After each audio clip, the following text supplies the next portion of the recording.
Tengan todos muy buenas tardes. En nombre de todos los estudiantes de la Cátedra de Estudios Culturales 2, damos la bienvenida a nuestra gran invitada especial, la doctora Emma Patricia Cortés Alfaro, ofreciéndole las gracias por su tiempo y brindarnos de su conocimiento sobre un tema tan controversial como lo es el aborto. León Aguirre nos dice que estudios realizados en algunos países muestran que las actitudes de los médicos frente al aborto están influenciadas por factores diversos, ya sean estos éticos, religiosos, jurídicos, políticos y médicos, entre otros, y que donde es legal coexisten profesionales con posiciones diversas.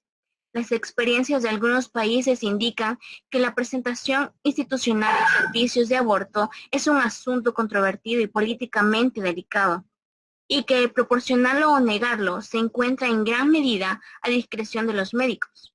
En contextos como en México, donde el aborto está penalizado, las restricciones legales y de otra índole no impiden que muchos médicos lo practiquen, en general con propósitos de lucro. Por otro lado, a pesar del reconocimiento del aborto como un importante problema social y de salud pública, y de que las leyes consideran circunstancias para que se practique en forma legal, buena parte de los profesionales médicos y las instituciones de salud mantienen una postura conservadora y de reserva al respecto.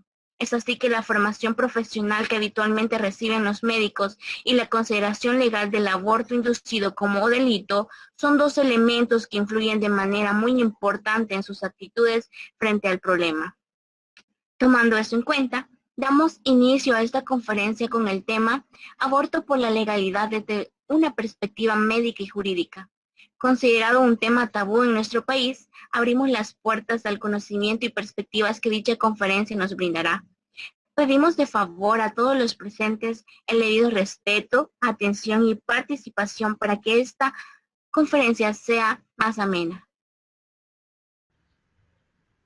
Todavía hay muchas mujeres y niñas que mueren o sufren lesiones graves o incluso condenas por temas relacionados con el aborto, y en gran medida la culpa es de leyes demasiado restrictivas. Miremos un ejemplo. Manuela es una mujer de El Salvador que tuvo una emergencia obstétrica. La emergencia terminó en un aborto y Manuela fue enviada a la cárcel. Vean este video de las igualadas en donde les contamos el caso completo.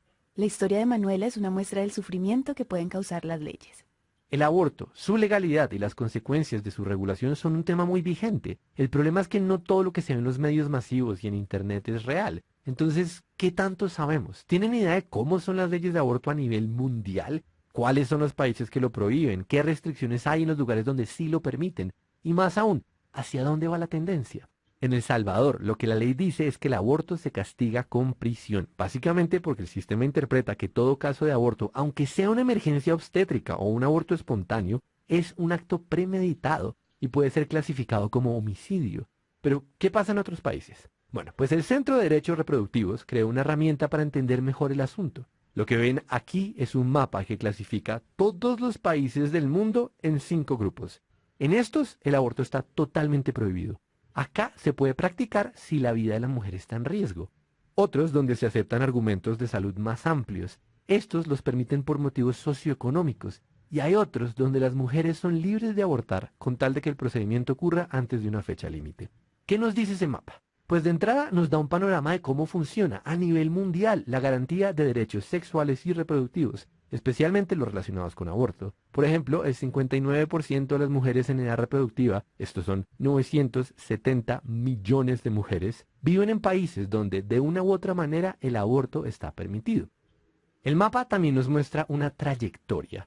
La historia ha cambiado en los últimos 20 años. Así se veía antes y ahora 50 países han abierto su posición sobre el aborto.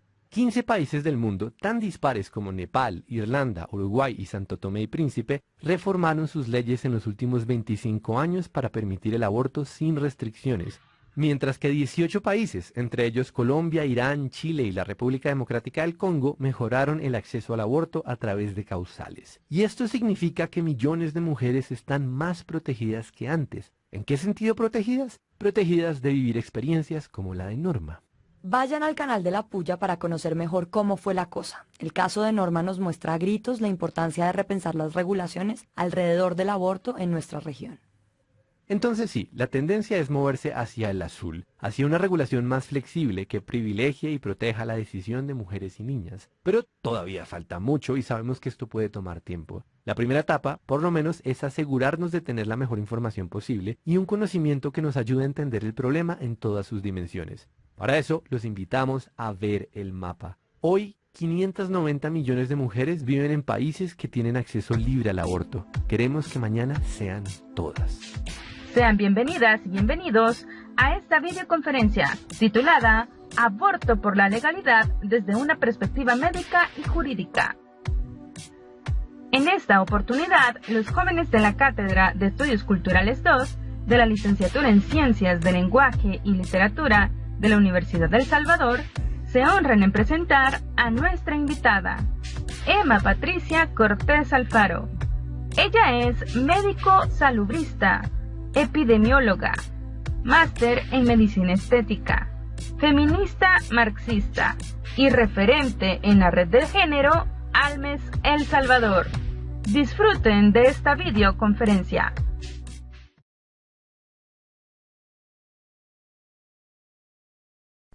Tardes, como ya me presentaron los compañeros, mi nombre es Emma Cortés, yo soy médico salubrista de profesión, también soy epidemióloga y tengo un máster en medicina estética y soy referente y miembro de la red de género en El Salvador.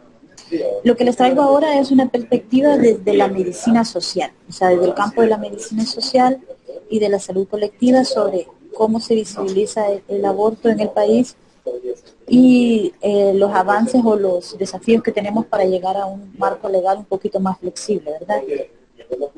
La perspectiva que les traigo yo en este entorno es una perspectiva desde la medicina social, donde tomaremos conceptualizaciones o al menos retomaremos el pensamiento sobre el feminismo, el patriarcado, el pensamiento cartesiano en la medicina, cómo esto impacta en las visiones que van a tener los profesionales de la salud, como lo decía la compañera, y cómo van a ver, desde qué perspectiva van a ver el aborto. También cómo el aborto es parte también del disciplinamiento y control del cuerpo de la mujer, cómo esto se reproduce en las estructuras de poder de la sociedad, generando problemas políticos, ¿verdad?, como los que tenemos ahora, la violencia de género, el embarazo adolescente y la legislación actual del aborto.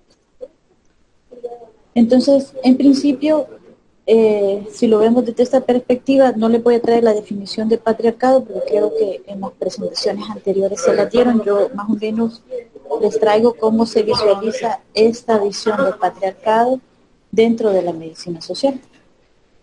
Entonces, ¿cómo vemos eso? La medicina es en sí una herramienta científica que aborda políticamente la sexualidad. En esto viene un debate sobre cómo vamos a visualizar la medicina dentro del aspecto social, es decir, tomando las consideraciones determinantes o determinación social de la salud para ver los problemas de salud de los pacientes, pero también el debate en contraposición de la medicina biologicista o con el pensamiento cartesiano. En estos dos teníamos dos grandes referentes, teníamos al doctor Virchow y al doctor Koch. Si nosotros vemos para todo el siglo XIX y XX, la perspectiva que tomó más relevancia fue la perspectiva biologicista de Roberto Koch, con ese pensamiento cartesiano, generalmente patriarcal, objetivista, y en el desarrollo de la modernidad se visualizaban, ¿verdad?, repercusiones ya dentro de las ciencias, y dentro de las ciencias naturales y la ciencia médica como tal. Entonces, en esta situación, se trataba de generalizar o generar una norma, ¿verdad? Pero quien definía la norma definía también qué se iba a ver dentro del aspecto de lo socialmente aceptable, no solo lo médicamente aceptable, sino que lo socialmente aceptable, pero también lo que no iba a ser socialmente aceptable. Y dentro de eso vemos un proceso de patologización de lo no socialmente aceptable. Es decir, en el concepto la sociedad define el ser humano con la modernidad, define qué tipo de ser humano es el considerado protección de derecho y lo demás queda todo fuera de la norma. En ese sentido, el ser humano máximo es un hombre que está todo orientado a la masculinidad y es un hombre blanco, ¿verdad? Caucásico, y el resto o todo lo demás se cataloga como un subhumano. Inclusive vemos que de ahí nacen muchas cuestiones de racismo, ¿verdad? Pero también xenofobia y también de machismo, porque la definición del ser humano es un hombre heterosexual blanco. Todo lo demás estamos fuera de la norma o nos medimos por fuera. De ahí incluimos a las mujeres también. Entonces, en ese desarrollo de la ciencia, vamos viendo la predominancia sobre la técnica y el método. Entonces, en la medicina, esto sirve para clasificar y patologizar la sexualidad. En eso vemos la clasificación antigua, donde el hermafroditismo, incluso la orientación sexual, se consideraban como una especie de patología que tratar. Igual, la perspectiva de la sexualidad perversa y polimorfa. Entonces nosotros vemos como una herencia también, ¿verdad?, del pensamiento del imperio inglés y todo el desarrollo psicológico de ese entonces, como da una permeabilidad general en la ciencia. El psicoanálisis también interviene y vemos cómo la sexualidad se patologiza. Entonces en eso encontramos también, todo eso se moviliza hacia un proceso de disciplinamiento y control del cuerpo de la mujer. Así es como lo vemos ya para el tema en concreto que vamos a intentar desarrollar acá. Entonces, a través de los juicios de valores, alejados muchas veces de la realidad, ¿verdad?, y en un pensamiento bastante marcado por un imaginario sadiano,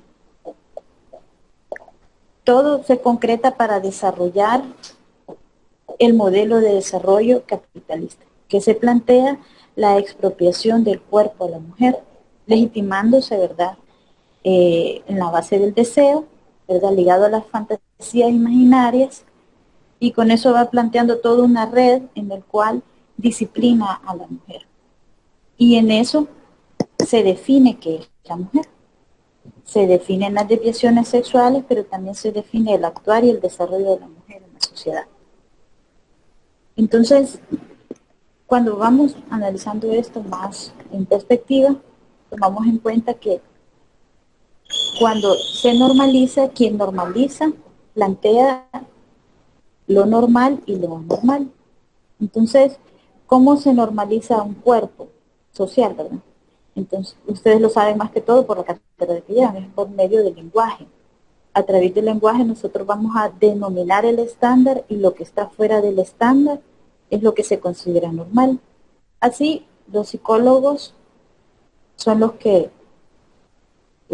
¿cómo se podría decir? Son los que definen al loco. El médico, o sea, nosotros como médicos definimos a los pacientes. El hombre es quien define a la mujer. Los abogados a los delincuentes. Y así sucesivamente. Vamos viendo toda estructura que es un sistema de disciplinamiento, control de los cuerpos, ¿no?, pero es un sistema también de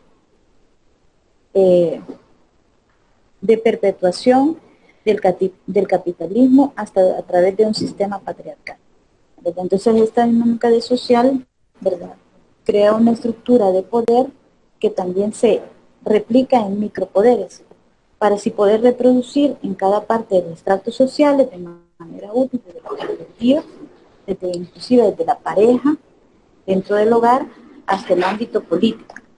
Entonces la sociedad en sí es una sociedad disciplinaria. Entonces, ¿por qué? Porque solo las mentes, desde esta perspectiva, solo las mentes disciplinadas pueden ser y garantizar la productividad de esta sociedad y así permitir la acumulación capitalista. Entonces la aceptación de las normas, el pensamiento metódico, fragmentario, el no cuestionamiento conviene a una condición humana en la cual nosotros estamos en una parte del entramado de la creación o acumulación capital y tenemos y jugamos un rol específico, cada quien.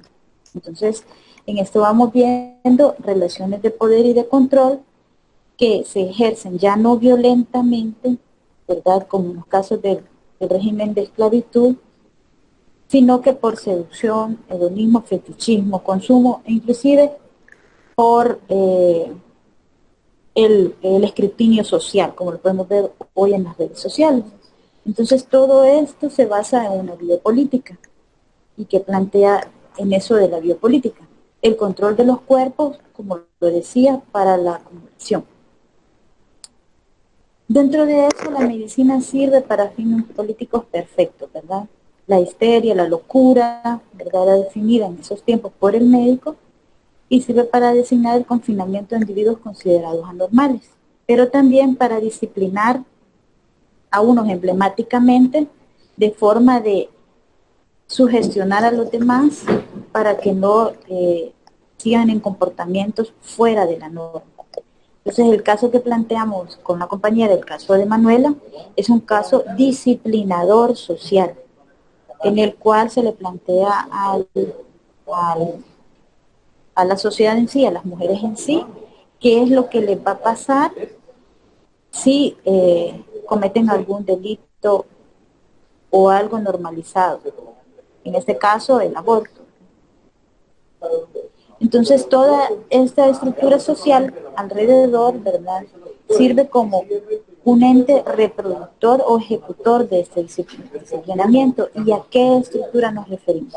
A la cárcel, a los asilos, a la escuela, a la iglesia, y aquí me faltó colocar el hospital. En sí, toda la estructura social rige y tiene un rol específico en el proceso de disciplinamiento del cuerpo, para que sea un cuerpo productivo. Entonces, esta articulación de la estructura disciplinaria en las comunidades, ¿verdad?, tiene una narrativa, un lenguaje misógino que naturaliza la violencia contra la mujer, ¿verdad?, dentro de eso la violencia sexual, pero además criminaliza y estigmatiza a la mujer por las consecuencias de esta violencia. Entonces, poco se habla de los juicios comunitarios que se le hacen a las mujeres que sufren abortos naturales, por ejemplo, aquí en el país, o por ejemplo a las mujeres que han sufrido sentencias por emergencias obstétricas, que las pocas que hemos logrado, o que el sector feminista ha logrado apoyar a su liberación, no pueden regresar a su comunidad, porque tienen una estigmatización, una criminalización social, ¿verdad? Inclusive algunos de estos juicios han sido emblemáticos porque los jueces han permitido que sean públicos, lo cual es muy extraño en el país que haya un juicio público. Entonces la sociedad celebra, ¿verdad?, el sexo intergeneracional, las relaciones asimétricas y en muchos casos de violencia, el incesto, la pedofilia y el estupro. Y eso lo vemos que lo celebra porque ¿cómo lo podemos decir de una forma que no sea tan aberrante? Bueno, cuando un hombre mayor seduce a una niña, lo celebramos, y en vez de escandalizarnos porque este hombre está abusando de esta niña y cometiendo una violación de una regulación, porque el estupro está regulado, un delito en sí, le aplaudimos porque logra seducir a una niña, a una adolescente. Y en el caso contrario, a la mujer la insultamos y la degradamos, ¿verdad?, por haber hecho lo mismo. Entonces naturalizamos la violencia, y en este caso tenemos serios problemas de violencia sexual que repercuten en embarazos adolescentes. Entonces, ¿qué vemos esta estructura, verdad? Vemos que naturaliza la violencia, como el embarazo adolescente. Tenemos inclusive una de las tasas más altas de embarazo infantil. Se ha tenido que crear la categoría de embarazo infantil porque en ninguna parte del mundo se llegaba a trazabilidad de embarazos en niñas de 9 a 12 años. Se habían visto de 13 en adelante, pero en nuestro país era tanta la cantidad de niñas violentadas que sobrevivían un embarazo a esas edades que se tuvo que ampliar el rango estadístico para llevar el registro. pero a su vez se penaliza el aborto. Entonces, cuando nosotros vemos los estudios, esta lámina sí no se las logré poner, los estudios de embarazo en las niñas, del embarazo adolescente eh, que hizo la UNICEF con otra ONG y el Ministerio de Salud, nosotros podemos ver con UNFPA, perdón, y el Ministerio de Salud, nosotros podemos ver que los embarazos en la niñez llevaban una relación intergeneracional de 40 años, es decir, era una niña de 12 años con un hombre de 50 a 60 años quien la había embarazado. Eso no se puede celebrar, se ve totalmente aberrante, debería de causarnos algún tipo de aberración a toda la sociedad, pero lo hemos naturalizado y no solo eso, aplaudimos a este hombre. Criticamos a sociedades religiosas extremas como los musulmanes, pero nos comportamos de la misma manera. Entonces criticamos el matrimonio infantil en los musulmanes, pero tenemos uniones de ese tipo en el país. Y no es despreciable, representan el 33% de los embarazos, ¿verdad? Cada año. Y al final, muchas de ellas no son consensuadas. La mayoría son producto de incesto, de violación clara, pero el sistema no hace un proceso de persecución al agresor, sino que más bien una especie de celebración de esto. La sociedad salvadoreña celebra esto. Tristemente es así. Entonces, ¿qué vemos después de esto? ¿Verdad? Que esta ideología de poder requiere un control del cuerpo del individuo. En función de esto está la biopolítica para tratar que los cerebros se autorregulen, un autocontrol. Entonces, ¿cómo hacemos esto? Bueno, en este caso del embarazo en adolescentes y después posteriores problemas obstétricos que pudieran causar a estas niñas y mujeres, nosotros planteamos que somos sujetos del deseo, que el hombre, se plantea una mirada que el hombre es una especie de animal salvaje sediento de deseo y de placer, lo cual no es cierto, sino más bien es una situación de violencia y no podemos naturalizar y generalizar que todos los hombres tienen y es natural que tengan estas actitudes de violencia hacia la mujer y las niñas. Pero en general la sociedad lo plantea y define al hombre en ese tipo y plantea que inclusive dentro de esto se plantea todo el mercado del sexo, tenemos la prostitución, la pornografía y todo eso se gira alrededor de esa concepción del hombre, ¿verdad? Y la mujer como ese objeto para satisfacción de ese placer. Por eso les decía que era una narrativa bien sadiana, bien sadista, ¿verdad? Entonces el capitalismo usa el Estado, ¿verdad? Y las teorías económicas para potenciar las capacidades biológicas e intelectuales de un individuo en función de la acumulación. Entonces en eso se refuerzan la familia, sus relaciones de poder en la maquinaria de la reproducción. Desde ese punto de vista nosotros vamos a ver que el objetivo es gestionar toda la vida del ser humano y plantear roles específicos que se deban de cumplir, estandarizados y normales. Y fuera de todo eso, todo lo que se parezca fuera de la norma y del ideario social para eso, es lo que se define como anormal o perseguido. Y lo hemos visto con las orientaciones sexuales, lo hemos visto con otros tipos de cuestiones. Y en este caso, la libertad de las mujeres de su autonomía, porque el aborto en este caso es visto, al menos la perspectiva que les planteo, como una autonomía del cuerpo de la mujer, ¿verdad? Entonces el Estado se mete a regular sobre el cuerpo de la mujer, cosa que no lo hace sobre el cuerpo de los hombres. Entonces, ¿qué es lo que vemos después? Les traigo más o menos cómo se ve esta estructura a nivel del sistema capitalista. El sistema capitalista y el sistema patriarcal degrada las acciones y el trabajo reproductivo. Y no solo lo degrada, sino que lo delega a la mujer. En sociedades anteriores o en procesos de socializaciones anteriores a la modernidad, mirábamos que esto era acciones compartidas entre ambos sexos. Es con la modernidad y con la instauración del capitalismo como modelo de desarrollo que vemos que los roles de género se profundizan y se cargan más hacia la mujer el trabajo reproductivo. ¿Por qué?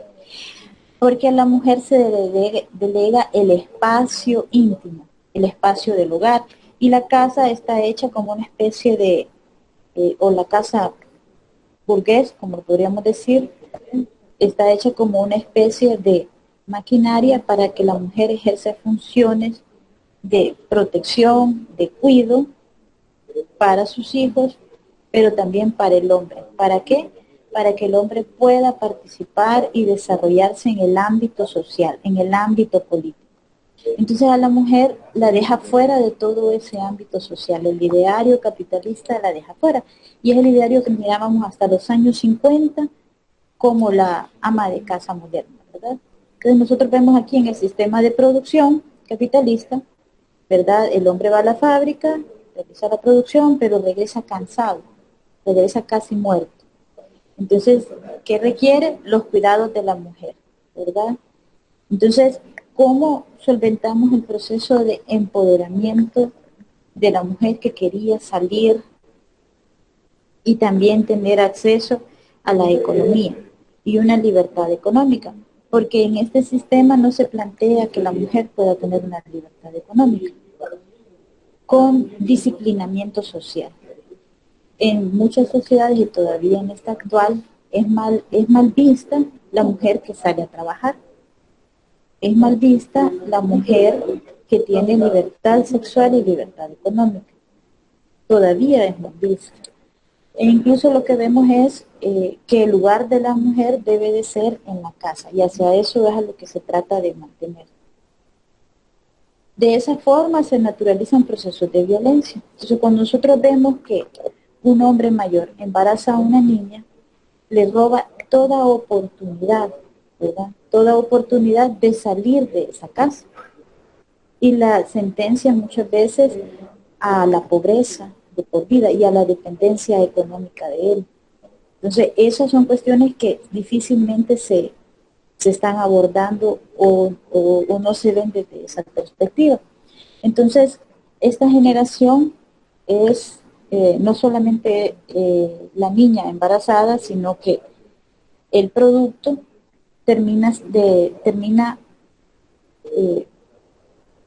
en la pobreza también, difícilmente sale de la pobreza. Y así se va replicando, y entonces, ¿qué nos genera esto? Para la estructura capitalista, nos genera mano de obra barata, ¿verdad? Entonces ahí tenemos que la gente va a trabajar por sueldos más bajos, que la gente va a hacer más trabajo por menos dinero, y así se va a mantener una mayor acumulación de capital. Entonces eso es lo que tenemos al final. Entonces la sociedad en sí tiene una narrativa de una estructura de violencia y de permisibilidad de la violencia hacia la mujer para mantener este disciplinamiento y control del cuerpo de la mujer. Entonces, ¿qué es lo que vemos? Que la violencia de género está al centro de todo esto. Y vemos que es todo un entramado, ¿verdad?, en el cual está el embarazo, ¿verdad?, la expropiación del cuerpo, ¿verdad?, y inclusive violencia física mayor que puede llegar a los feminicidios. Y son cosas que hemos naturalizado y que al final difícilmente acompañamos. Ahorita tenemos un alza de mujeres desaparecidas y nadie dice nada. Tenemos alza de embarazos en adolescentes con esto de la cuarentena y nadie dice nada. Entonces, y al final vamos a hacer. Las estadísticas inclusive estamos un poquito limitados de estadísticas porque en este momento ahorita casi todo lo que se sigue es lo de la pandemia. Pero si retomamos las últimas estadísticas oficiales sobre la violencia sexual, nosotros vamos a ver que va en aumento. Para 2017 se habían reportado 6.108 casos de violencia sexual en ese año.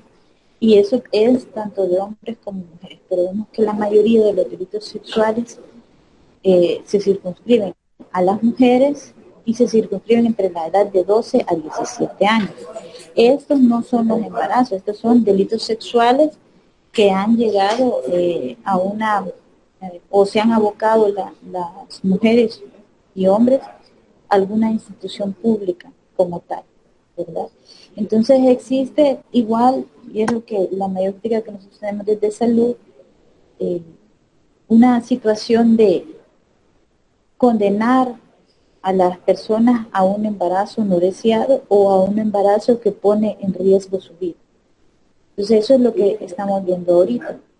Y si bien la ciencia ha avanzado, ¿verdad? Y tal vez no haya tanta repercusión en la vida de las personas o las tasas vayan en descenso, sí lo hay en su calidad de vida. Sí lo vamos a ver en su perspectiva de desarrollo personal y en su plan de vida. Ahí le vamos a ver una limitación clara y fuerte. Porque al final vemos que se penaliza el aborto, pero tampoco le dan opciones de adopción a los niños, a estas niñas. Y no pueden votar, pero sí deben de mantener un hogar. Entonces son situaciones bien problemáticas y contrapuestas en el pensamiento ideario colectivo de la sociedad salvadoreña. Otro ejemplo que les traigo es, por ejemplo, para el 2018, bueno, entre 2018 y 2014 se reportaron 24.820 casos de violencia sexual. Y de esos solo han recibido sentencia 3.605. Es decir, que aunque hay una denuncia, hay una impunidad social a la violencia sexual. Y vamos viendo que solo un 9.7% de los casos han recibido algún tipo de condena. Igual los feminicidios, podríamos ver, solo un 13% de los casos de feminicidios han recibido algún tipo de sentencia en ese periodo. Entonces, hay una especie de complacencia de la sociedad en lo general al disciplinamiento de la mujer, y un disciplinamiento correctivo bastante fuerte, porque llega, como lo ven, hasta la muerte. Entonces, ¿qué nos provoca esto en materia de salud? Un problema, ¿verdad? La mayoría de las consultas por abuso sexual se llegan a la PMC, se registran como tal, pero en el sector salud se tiene un gran subregistro donde llegan pacientes, pero no declaran un abuso sexual, pero sí llegan con alguna repercusión efectiva, llegan con alguna enfermedad de transmisión sexual, y muchas con embarazos no deseados. Del 33% de los embarazos que tenemos en niñas y adolescentes, ustedes le preguntan a la mayoría no está de acuerdo con ese embarazo, pero lo asume, porque si no lo asume va a tener una señalización en su comunidad. Entonces, ni siquiera se puede dialogar sobre la oportunidad de otra salida, porque va a ser señalizado. Entonces, los costos, ¿verdad?, en materia de salud y justicia, ¿verdad?, podríamos verlos más adelante, en el sentido de que a la paciente se le revictimiza, porque no se le da una atención completa ni interdisciplinaria, en el sentido de que no se abordan todos los problemas como se deberían de abordar. Sí hemos avanzado en muchos programas, porque hoy al menos todos los hospitales tienen una unidad de violencia, y hay una especie de coordinación entre las instituciones para poder abordar delitos sexuales, pero sí se reflejan como delitos sexuales como tal. Pero embarazos en niñas no se persiguen de hecho y nadie reporta de hecho. Y eso es lo que llama bastante la atención, ¿verdad? En el sentido de que si nosotros vemos esta lámina, vemos el embarazo adolescente. Acá es un comparativo entre los municipios que tienen un mayor desarrollo escolar, ¿verdad?, y los municipios que tienen un menor desarrollo escolar. Nosotros vemos el municipio con mayor desarrollo escolar. Doctora, ¿Sí? se alejó un poquito del micrófono, no se le escuchó esa parte. Ay, disculpe. Hola, hola. Hoy sí ya. Hoy sí, hoy sí. Sí, es que como que se le alejó. Me callé, quizá. Va, entonces, cuando nosotros vemos esta situación, ¿verdad? Por ejemplo, en el embarazo, para tratar de abordar un poco el problema en este sentido, nosotros vemos que hay situaciones delimitadas en el sentido que donde hay una mayor protección de educación a las menores, vamos a ver una tasa de embarazos, bueno, en casos muy baja o nula. Pero en los municipios que tenemos con mayor prevalencia de embarazo, vamos a ver que hay una mayor deserción escolar. Y en general las niñas han desertado antes de salir embarazadas. Pero también vemos alrededor de la familia condiciones de pobreza extremas, donde prácticamente la niña es ofrecida a otros miembros de la comunidad, entonces porque ya la familia no puede mantenerla. Entonces es una carga y eso se ve bastante, sobre todo en zonas como Sonsonate. Entonces vemos, y es lo que yo quisiera que viéramos, es un discurso y una narrativa que trastoca la definición científica del aborto. Entonces aquí les traigo una pequeña que es la obstetricia Williams, donde el aborto se define como una introducción espontánea o inducida del embarazo antes de su viabilidad fetal. Esa es la definición médica en general que nosotros tenemos, pero es importante ver que el aborto también forma parte del proceso de selección natural del cuerpo y que en una mujer sana, sexualmente activa, ¿verdad?, en edad fértil, puede tener de un 10 a un 15% de abortos dependiendo de condiciones ambientales o propias de la paciente. Si tiene alguna patología de base, más. Y son abortos naturales. Pero en el contexto de nuestra sociedad, el aborto es una palabra tabú y es difícil de discutir, ¿verdad? Entonces, al ser tabú, está estigmatizado y repercute en la salud. Por ejemplo, las mujeres hoy tienen temor de acudir por una emergencia obstétrica ante una amenaza de aborto, ¿verdad? Y consultan tardíamente, muchas veces cuando ya ha sido la expulsión del feto. ¿Por qué? Porque tienen miedo de llegar al hospital. ¿Por qué? Porque es lo que tenemos los emisarios religiosos, ¿verdad? Llaman a la estigmatización, a una denuncia pública, casi es un juicio sumario comunitario, ¿verdad?, a las mujeres que sufren abortos espontáneos o emergencias obstétricas. En la comunidad se les criminaliza por eso. Entonces, sobre todo en las comunidades donde hay más tipos de religiones pentecostales o ultras católicas, entonces se tiene esa situación.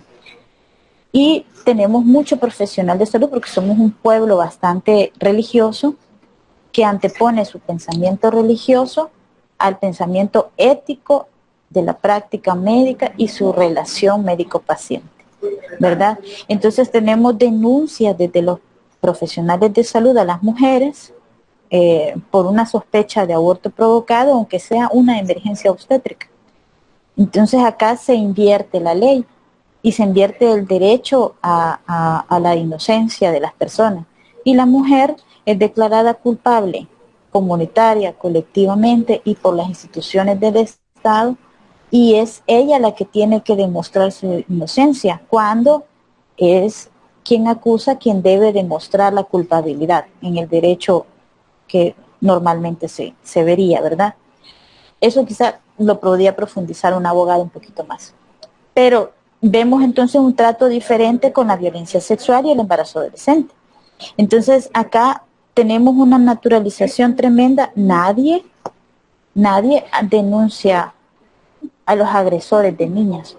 No vemos el tercio de esos embarazos en problemas legales, el hombre quien las embarazó, que en la mayoría de las veces son mayores de edad o son, como les explicaba, 50 años mayores que las niñas. No vemos una persecución a ellos, se requiere una denuncia específica de ella. Y ella ya de por sí tiene una cuestión de señalamiento social, que eso la llevaría a más señalamiento social. Y vemos muchas veces que hay relaciones económicas en las cuales ellas dependen del agresor y aunque quieran liberarse, pues no pueden.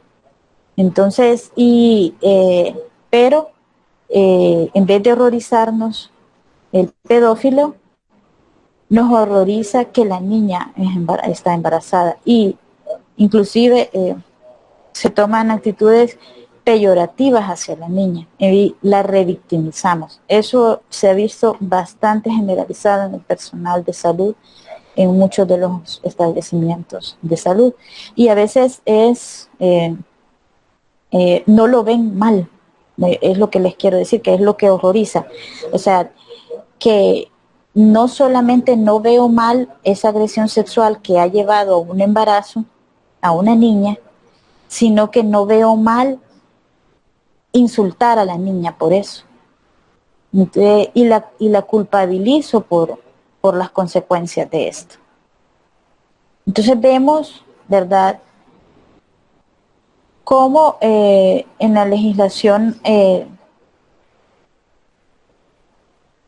creo que esto era 1974 nada más, planteo la legislación anterior, la de 1974, porque fue un adelanto en el desarrollo de la legislación en materia de aborto para el país. La verdad es que no era la mejor, pero no estaba tan mal.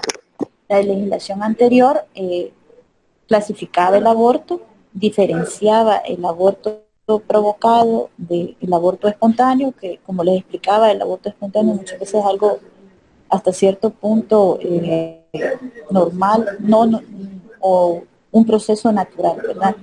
Entonces, en la legislación actual, eso no se diferencia de esa forma a la hora de penalizarlo. Primero hay que investigarlo, y aunque hayan criterios clínicos de que es un aborto natural, es bien difícil de dictaminar si fue provocado o no, pero la sospecha es que todo el que llega es provocado. Entonces, la situación es que en la legislación anterior sí se discriminaba eso y se explicaba qué era lo que se podría hacer. También era más permisiva con otras causales por las cuales la mujer podía tener acceso a un aborto. Pero con la reforma de 1997 del Código Penal, con el anteproyecto y toda esa campaña masiva de los movimientos conservadores del país, que tomaron una postura distanciada de los derechos de la mujer, de los derechos de la niñez y de los derechos sexuales y reproductivos. Entonces, en esa y más una posición patriarcal, de cierto punto misógina en la legislación, donde criminaliza todos los tipos de aborto, inclusive las prácticas por terapéutica, eugenésica, entonces en las cuales limita al médico poder abordar problemas de salud como el embarazo ectópico, como los embarazos anencéfalos o los embarazos que están poniendo en peligro la vida de la paciente. Entonces limita el actuar y lo criminaliza, en dependencia de cómo vaya la postura del juez. Esto se puede tomar o como un aborto o como un homicidio, ¿verdad? Entonces, por eso vemos la gran variabilidad a la hora de las sentencias. Hay pacientes que han sido sentenciadas a 8 años por una emergencia obstétrica, pero hay otras que han sido sentenciadas a 30 años, ¿verdad? Entonces, con esta reforma actual, ¿verdad?, la de 1997, nos convertimos en uno de los 7 países de la región, hoy 4, que estipulan una prohibición absoluta del aborto y contemplan una fuerte persecución y condena penal a las mujeres que practican aborto, incluso por las causas de emergencias obstétricas, ¿verdad?, que es lo que estamos viendo y es el problema principal que tenemos. Entonces, pero fíjense que esto desde 1998 ya viene siendo cuestionado por el gremio médico. El gremio médico sí planteó que los abortos provocados deben ser permitidos cuando el embarazo pone en peligro la vida de la madre en cuanto el mismo es anormal y el bebé no tiene probabilidades de sobrevivir. Entonces, esas eran las principales observaciones a esta ley cuando fue aprobada. Pero sin embargo, muchas de las cuestiones planteadas por el gremio médico desde 1998 no tuvieron eco en el ámbito político. ¿Por qué?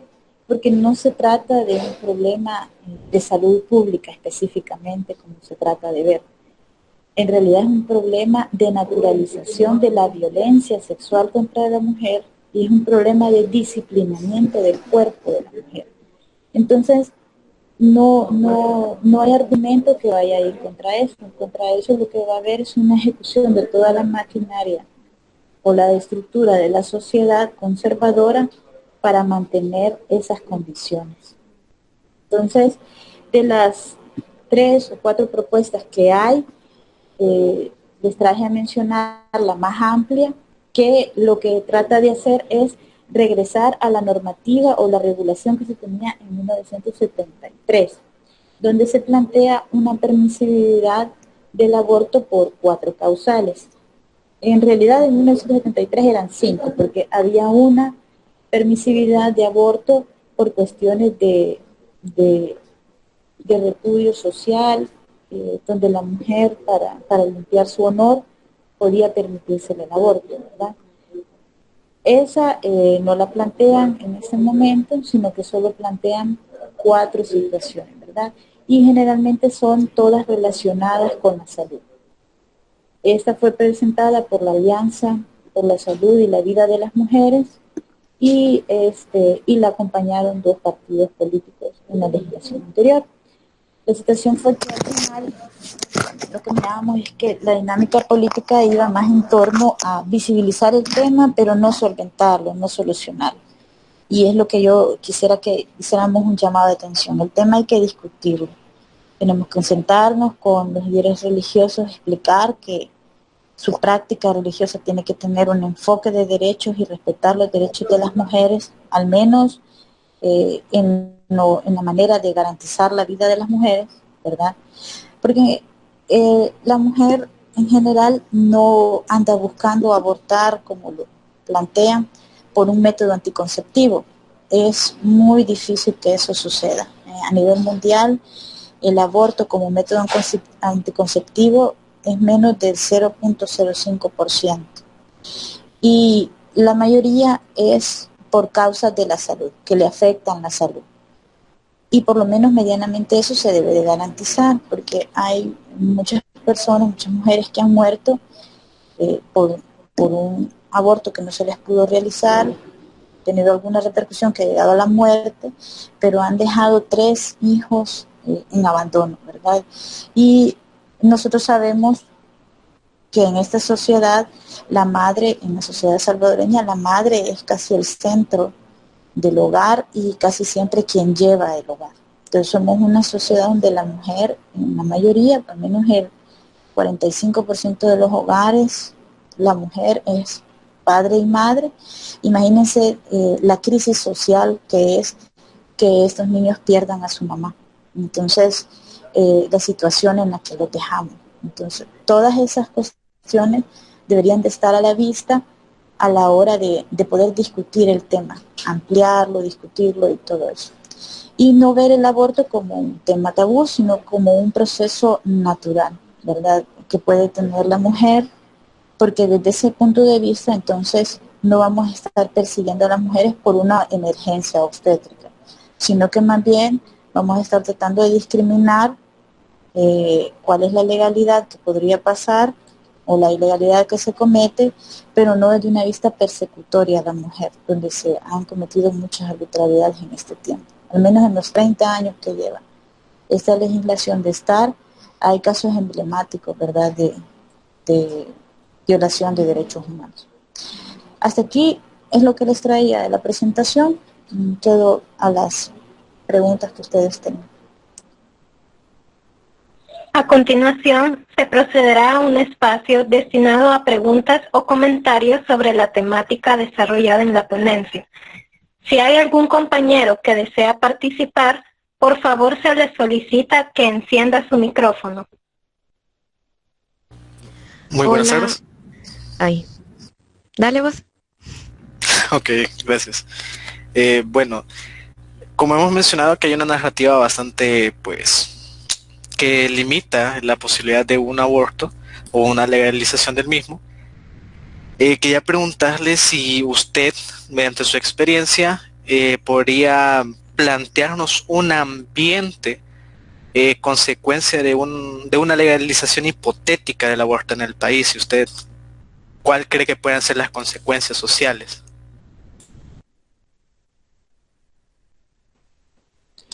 Bueno, en general, ahorita no es que no se cometan abortos, ¿verdad? Se cometen más que todo en el sector privado. En el estudio que hizo Ormusa hace como un par de años delimitaba que andaban por los 600 a 700 dólares. Al final no son perseguidos porque nadie pregunta en el ámbito privado. Lo que tenemos ahorita es un submercado caro donde excluye a las mujeres pobres. Entonces, ¿qué es lo que tenemos ahorita? Que la mujer que puede tener acceso a unas condiciones sanitarias normales o las óptimas de aborto es porque puede pagar esos 700 dólares, los paga. El resto no tiene acceso a ese servicio, aunque lo necesite por una situación de emergencia médica. Entonces, al tener una perspectiva donde veamos un acceso al aborto por las condiciones de enfermedad, por lo menos, lo que tendríamos es una mayor, un mayor acceso a estas mujeres de escasos recursos y una menor incidencia de mortalidad por emergencias obstétricas que pudieran ser tratadas. En general, por el tipo de sociedad que tenemos, bastante conservadora, no es que al legalizar el aborto se vaya a utilizar, la población no vaya a utilizar como un método de anticoncepción y vamos a tener una alza masiva de abortos terapéuticos. Eso es, difícil de pasar acá. Acá lo que se tendría es la protección de la vida de las mujeres que necesitan realizarse un aborto por cuestión de salud. Al menos es la perspectiva que llevamos la mayoría, la Alianza por la Salud de las Mujeres, es la perspectiva que llevamos de poder tener ese margen de maniobra, ¿verdad?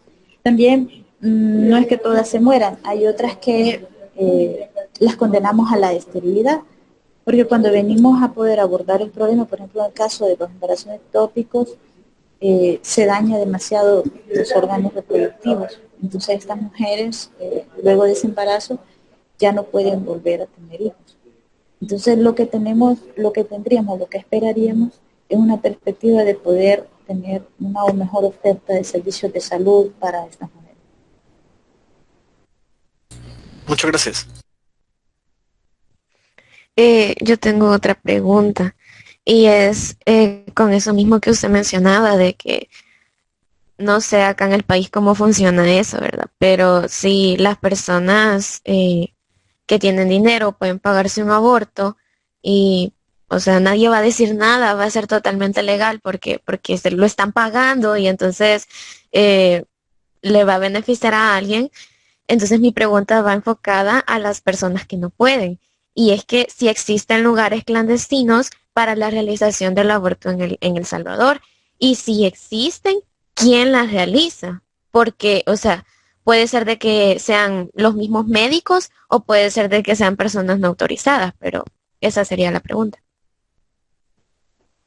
La situación con las penalizaciones absolutas de todo, ¿verdad? Cuando hay reglamentaciones así absolutas, es que se crea un submercado y un submercado descontrolado en el que puede pasar las dos situaciones que tú mencionas, ¿verdad? Generalmente en el sector privado, según este estudio, lo que se estaba viendo era que si una mujer tenía una emergencia obstétrica y se requería un aborto, simplemente se le hacía, si lo podía pagar y todo eso y nadie decía nada.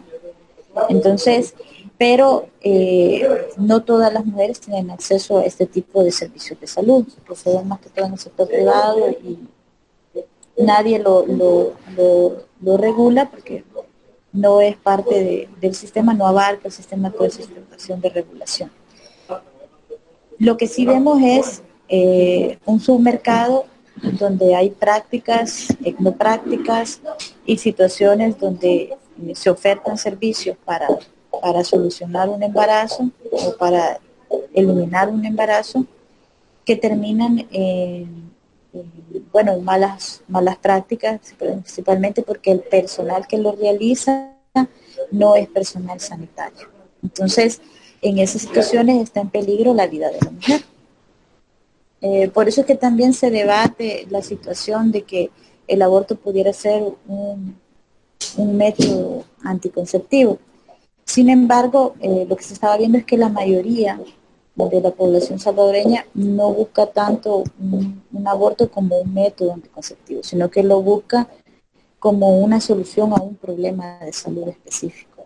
Al menos este estudio sí sería interesante conversar con las compañeras de Hormuza, que fueron las que lo hicieron, para ver qué más podrían haber sacado ellas del estudio cuando lo presentaron y lo plantearon. Muchas gracias.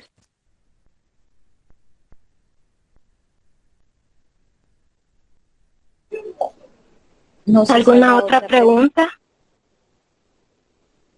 Perdón, hay unas preguntas en el chat, no los había visto, quizá voy a ver acá.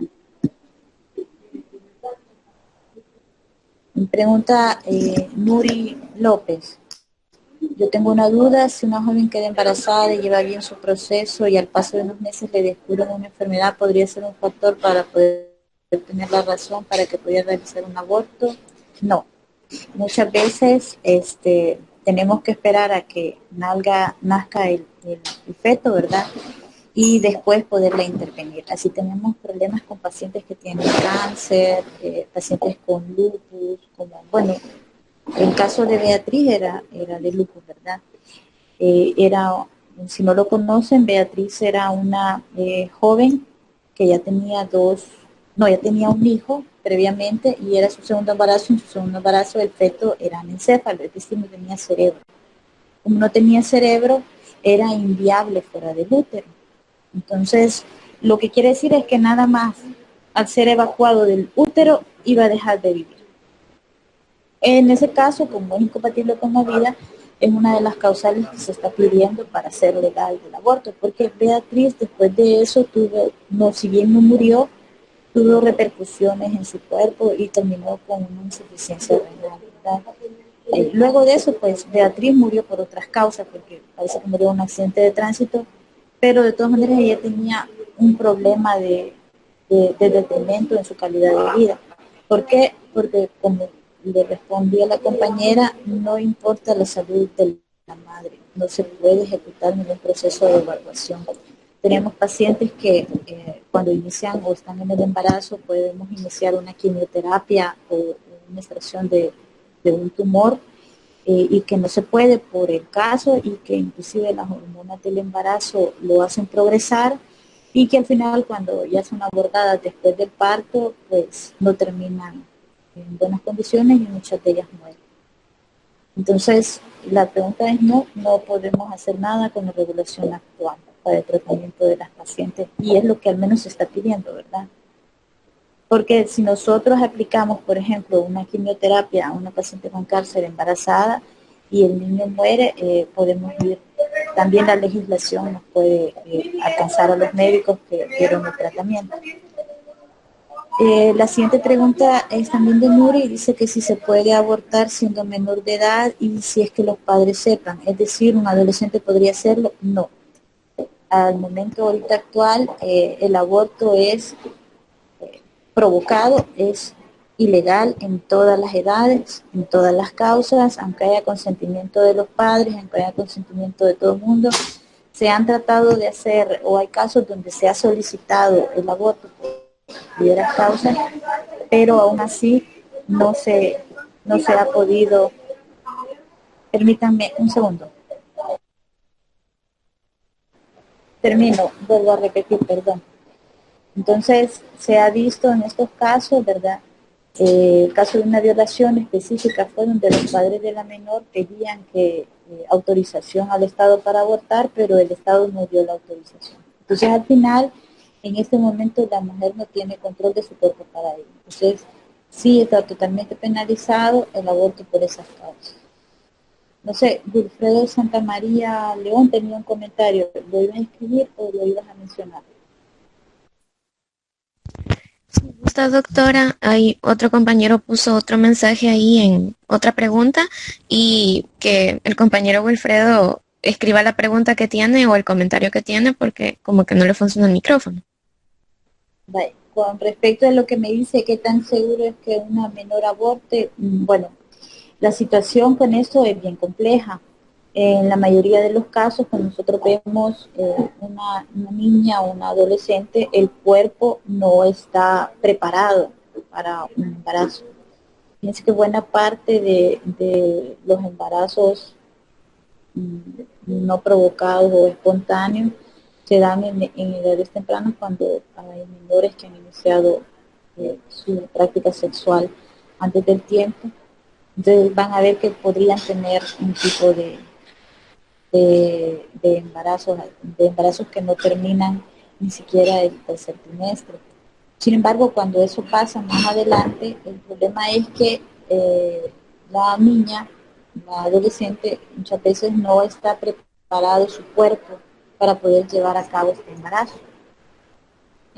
Lo más recomendable sería es que si esto pone en riesgo su vida, pues se le realice un aborto, pero en las condiciones seguras, o sea, un aborto en una institución pública debería de ser lo normal, lo más deseable, con las condiciones asépticas y toda la oferta de servicio de la mejor calidad posible que se le pudiera ofertar, ¿verdad? Para garantizar su salud. Entonces, y si ella pues requiere o quiere tener el bebé, pues acompañarla hasta a donde se pueda acompañarla, ¿verdad? Hasta el feliz término de lo que pudiera tener. Tenemos casos, por ejemplo, en el lugar donde yo trabajo, tenemos el caso de una niña que resultó embarazada a los 13 años y sufrió un síndrome de HELLP en el embarazo. Entonces ella, que al final repercutió en la destrucción casi completa de su capacidad renal, es decir, el riñón quedó bastante afectado. Entonces esa niña lleva ya aquí en este programa renal alrededor de 12 años, aquí con nosotros cumplió la mayoría de edad, y la calidad de vida de ella pues no es la misma, no es una persona que es una persona totalmente dependiente, ¿verdad?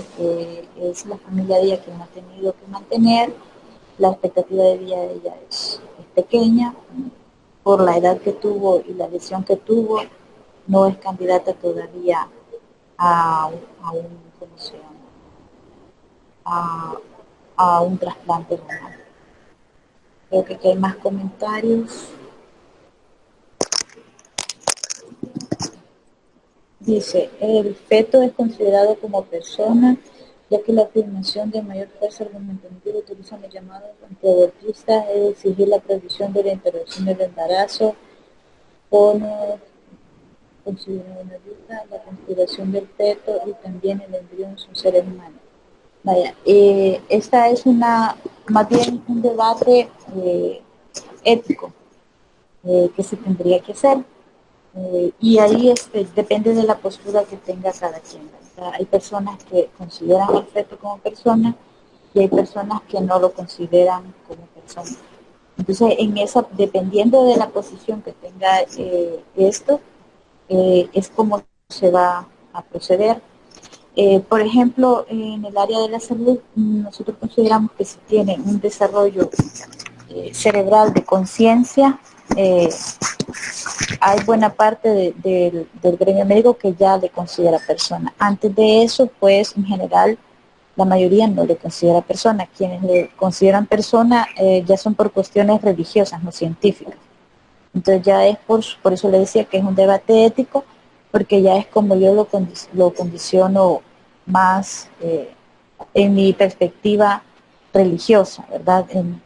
Porque en la perspectiva científica, pues es a partir del quinto mes que ya se le considera que tiene un desarrollo cerebral para conciencia. Entonces, a partir de ese corte, hay lugares donde a partir de esa fecha se le considera persona. Antes de eso, no. Pero eso no depende tanto de la perspectiva científica, sino que depende más bien de la perspectiva religiosa, porque muchas de las religiones plantean que es desde la concepción. Entonces, dependiendo de esa posición que usted tenga, es como se va a poner o a favor o en contra del aborto. Generalmente así es. Por eso que le digo, no es tanto, en esta situación no es tanto el debate científico, argumentos científicos hay de sobra. En esta situación es la narrativa que plantean las perspectivas religiosas como un instrumento de la estructura del Estado para poder mantener la dominación del cuerpo de la mujer, ¿verdad?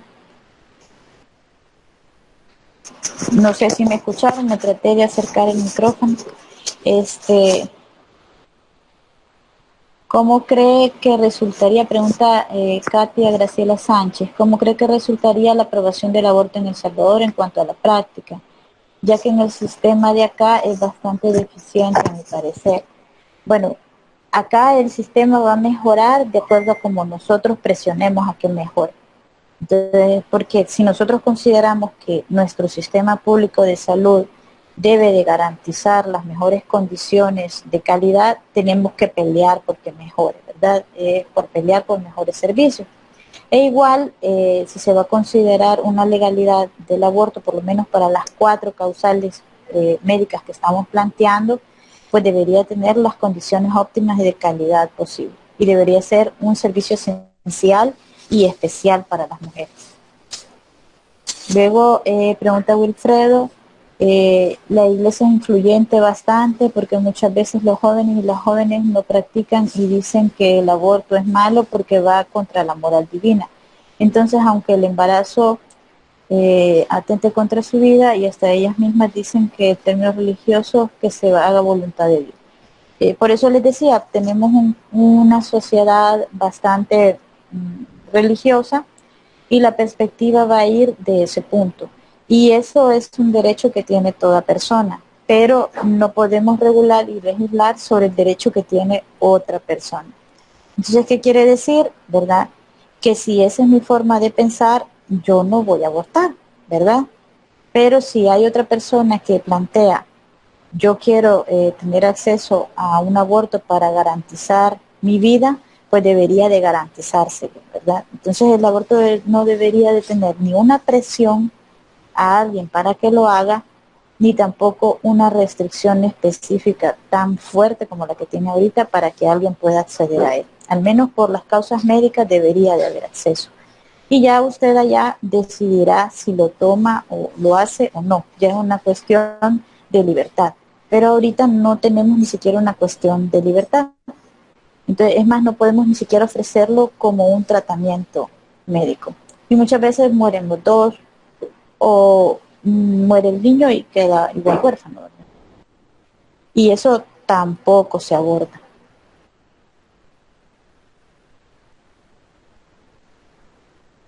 Ya no veo más comentarios escritos.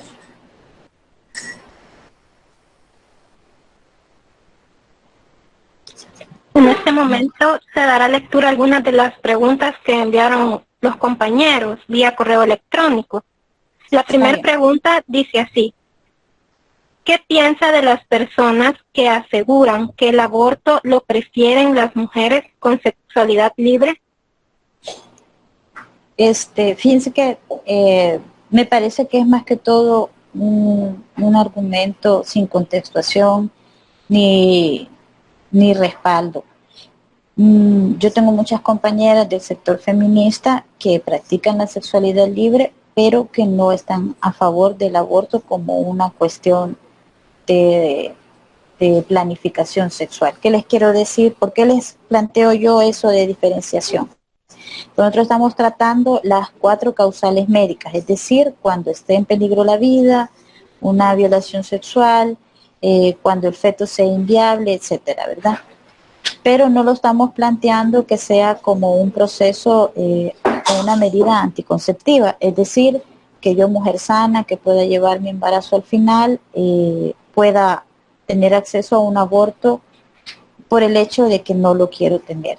eso ni siquiera se está planteando ahorita porque en el ideario colectivo de la población salvadoreña no se ve así. Tenemos una población extremadamente religiosa y aunque tenemos un sector feminista en crecimiento, también un sector feminista un poco permeado por el pensamiento religioso. La mayoría, aunque tenga una vida sexual activa, no plantea el aborto, más bien plantean llevar el embarazo, y lo vemos porque esta sociedad tiene un montón de hogares, como les decía, donde la mujer es la cabeza de hogar, es la madre y el padre. Entonces eso quiere decir que a la mujer no le importa ser la cabeza de familia ni el escrutinio social por llevar a cabo un embarazo. Entonces ese argumento más bien es descalificador y misógino.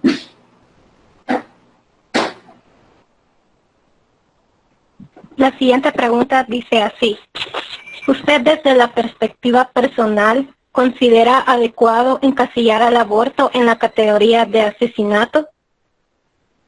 Desde mi perspectiva personal y como profesional de la salud, el aborto es un proceso natural en general.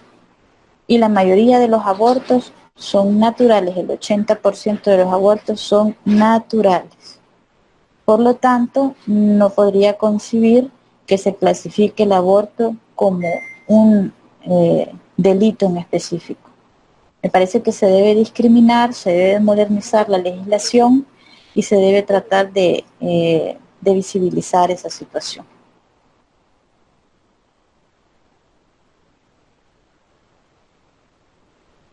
La siguiente pregunta dice así: ¿considera que un aborto puede ser aprobado si la mujer simplemente no se siente preparada para tener un bebé, independientemente de si usó o no anticonceptivos?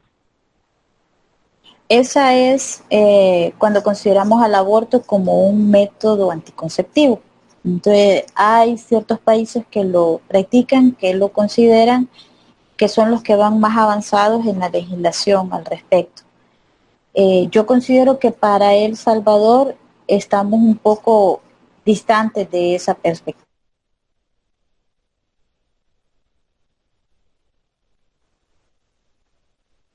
La siguiente pregunta: ¿usted, desde la perspectiva de médico, aceptaría realizar un aborto? ¿Perdón? ¿Hola? Le repito la pregunta. ¿Usted, desde la perspectiva de médico, aceptaría realizar un aborto?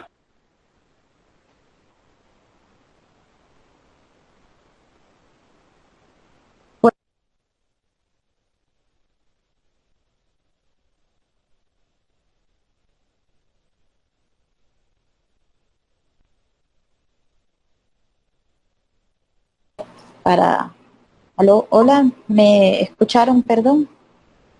Se le cortó. Sí, perdón. Les explicaba que desde mi perspectiva de médico y como militante es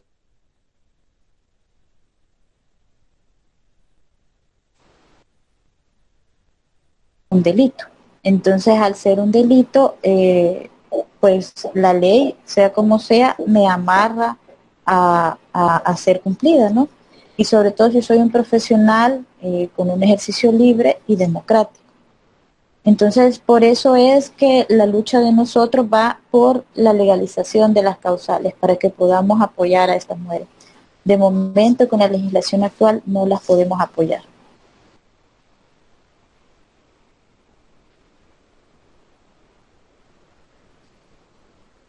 La siguiente pregunta: ¿por qué cree que las víctimas de violación no denuncian el abuso?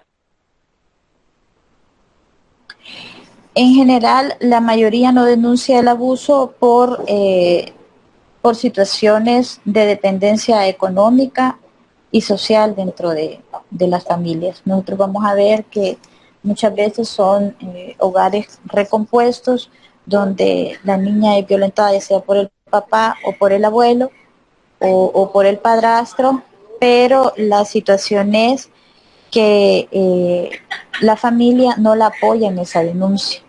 y no la apoya porque hay una dependencia económica del agresor, de toda la familia. Entonces las niñas o los niños, porque pasa también en niños varones, generalmente no denuncian y no hay un acompañamiento de la familia en ello.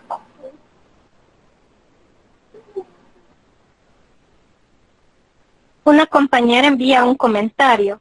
Dice así: la Iglesia dice que se considera ser humano al feto desde la concepción, porque dicen que ya es una vida que se está formando y ya tiene alma.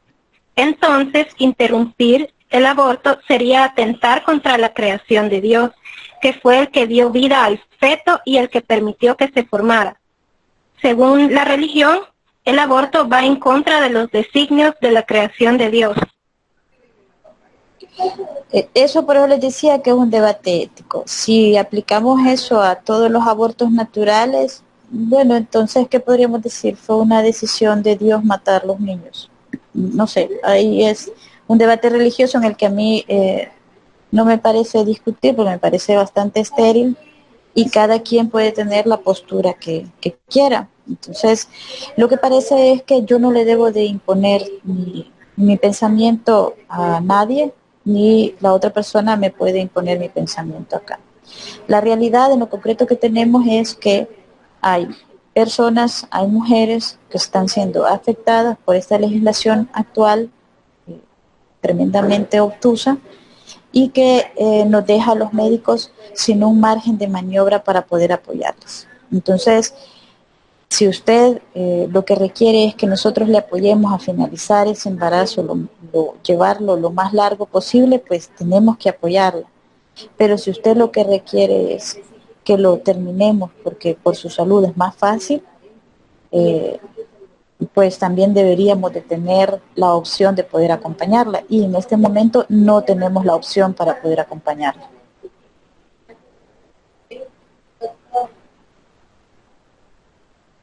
No sé si alguien tiene un comentario u otra pregunta.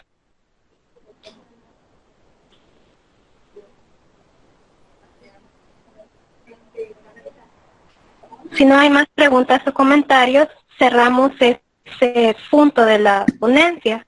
Le agradecemos por la disposición a solventar nuestras inquietudes y profundizar en un tema tan importante.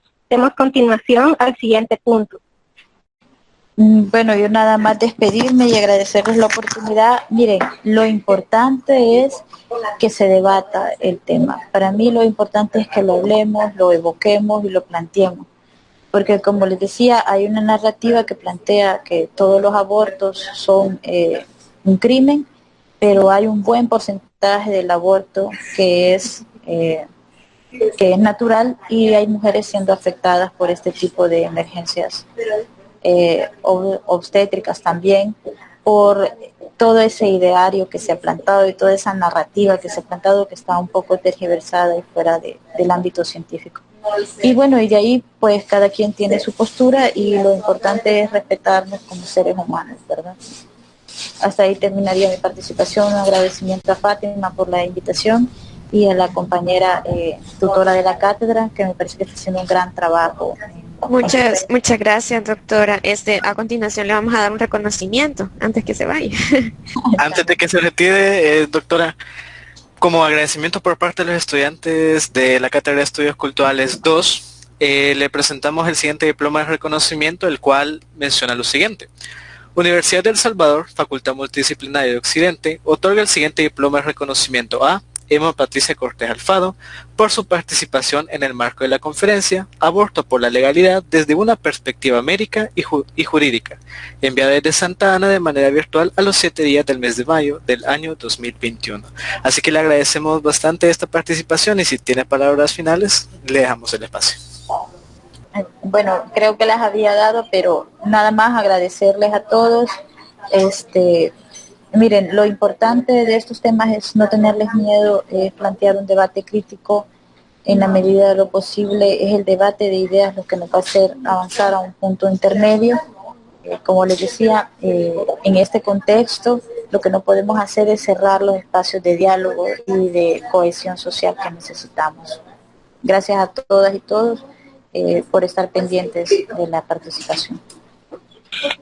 Doctora, ya para finalizar, en nombre de los estudiantes de cuarto año de la Cátedra de Estudios Culturales 2, queremos darle las gracias por haber aceptado la invitación a esta ponencia.